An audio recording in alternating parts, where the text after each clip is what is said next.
قالوا تقاسموا بالله لنبيتنه وأهله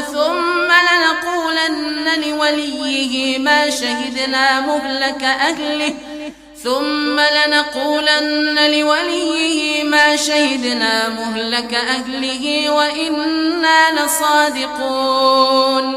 ومكروا مكرا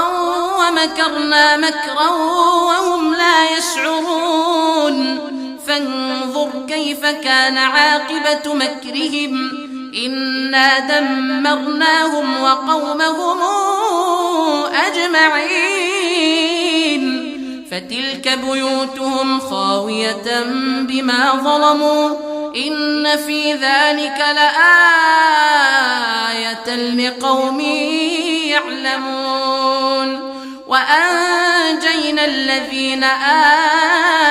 آمنوا وكانوا